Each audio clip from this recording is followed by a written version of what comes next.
மதுரையில் வெயிலின் தாக்கத்தால் ஏற்பட்ட புழுக்கம் தாங்காமல் மாடியில் தூங்கச் சென்ற இளைஞர் தவறி விழுந்து உயிரிழந்த சம்பவம் அப்பகுதியில் சோகத்தை ஏற்படுத்தியுள்ளது. கரிமேடு சண்முகநாதர் பகுதியைச் சேர்ந்த சதீஷ்குமார் என்பவருக்கு திருமணமாகி 2 குழந்தைகள் உள்ளன. கட்டுமான தொழிலாளியாக வேலை பார்த்து வந்த இளைஞர் மனைவி பிள்ளைகளுடன் வாடகை வீட்டில் வசித்து வந்ததாக சொல்லப்படுகிறது. இந்த நிலையில் சம்பவத்தன்று இரவு குடும்பத்தினருடன் சேர்ந்து உணவருந்திவிட்டு அறைக்குள் தூங்கச் சென்றுள்ளார் சண்முகநாதர். சிறிது நேரத்தில் எழுந்து வீட்டிற்குள்ளே வெட்கையாக இருப்பதாகவும் மாடிக்கு சென்று தூங்குவதாக மனைவியிடம் கூறிவிட்டு சென்று மாடியில் பாயை விரித்து தூங்கிக் கொண்டிருந்த நிலையில் கொசுக்கடியால் தூக்கம் கலைந்து எழுந்து உட்கார்ந்துள்ளார். நள்ளிரவில் தூக்கம் வராத நிலையில் சண்முகநாதன் சிறிது நேரம் மாடியின் மதில் சுவர் மீது அமர்ந்திருந்ததாக கூறப்படுகிறது. அப்போது எதிர்பாராத விதமாக திடீரென சுவரிலிருந்து பின்புறமாக கீழே தவறி விழுந்த சண்முகநாதன் வீட்டின் தரைத்தளத்தில் விழுந்துள்ளார்.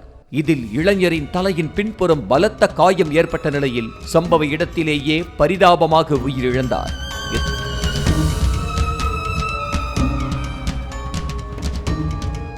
இதையடுத்து காலையில் வீட்டின் உரிமையாளர் கதவை திறந்து பார்த்தபோது வீட்டு வாசலில் இரத்த வெள்ளத்தில் சடலமாக கிடந்த சண்முகநாதரை கண்டு அதிர்ச்சி அடைந்தார்.